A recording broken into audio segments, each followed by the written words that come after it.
Hello बच्चों, कैसे हैं आप। मैं आपको लिख लूं। हेलो दोस्तों, कैसे हैं आप। मुझे आशा है आप सभी सही होंगे। तो आज हम सीखने वाले हैं यूज ऑफ हैज टू और हैव टू।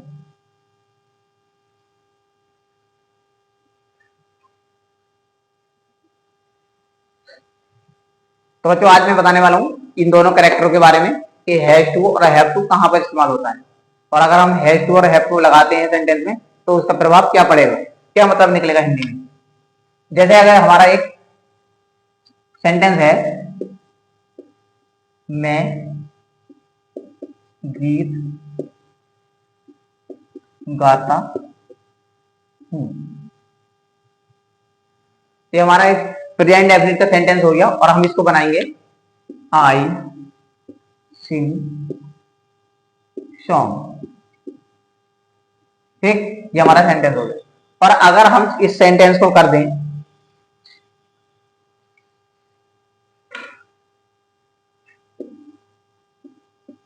मुझे गीत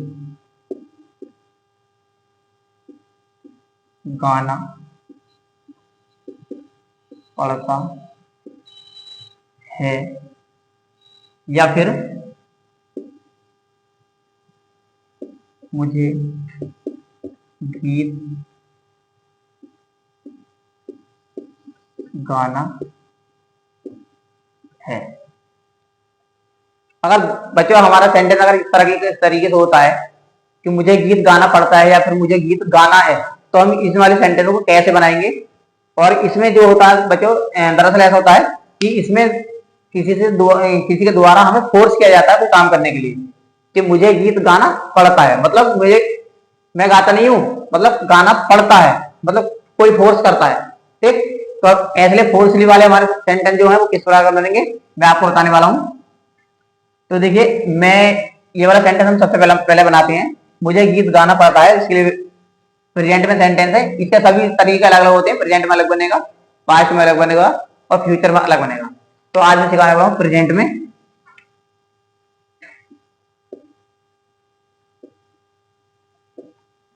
ठीक, प्रेजेंट हम ये वाला सेंटेंस बनाएंगे। तो देखिए, इसके लिए मैं एक स्ट्रक्चर बदल देता हूं। सब्जेक्ट प्लस हैव टू या हैव टू प्लस वर्ब की फर्स्ट फॉर्म प्लस ऑब्जेक्ट। ठीक है, अगर हमारा फोर्सली कोई सेंटेंस है, स्ट्रक्चर का अकॉर्डिंग बनाएंगे। Subject has to have to plus verb plus object. तो मैं इस वाले सेंटेंस को हम बनाते हैं। देखो बच्चों, मुझे गीत गाना पड़ता है, तो सबसे पहले लिखेंगे हम आई। अब ये तो आपको पता ही होगा कि आई के साथ में हैज टू लगेगा या हैव टू लगेगा। I have to sing the song. ये हमारा सेंटेंस बन गया बच्चों। सबसे पहले सब्जेक्ट, उसके बाद हैव टू हैव टू, फिर उसके बाद वर्ब की फर्स्ट फॉर्म, फिर उसके बाद ऑब्जेक्ट। अगला एग्जांपल लिखेंगे हम, राधा को काम करना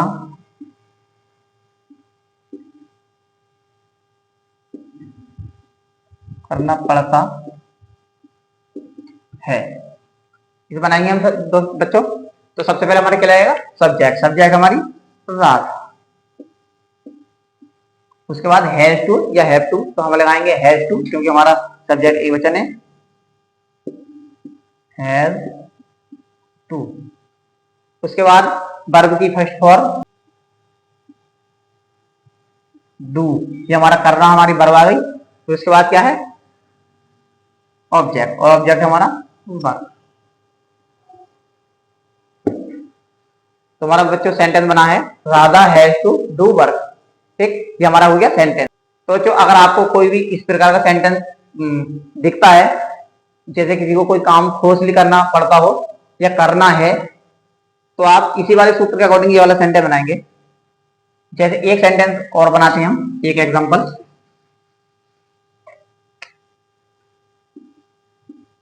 मीना को घर जाना है। तो ये वाला वाक्य भी हमारा इसी तरीके से बनेगा, क्योंकि ये और वो कोई अलग नहीं है, बिल्कुल सेम बनेंगे। बनाने का एक ही तरीका है। सबसे पहले सब्जेक्ट मीना हैव टू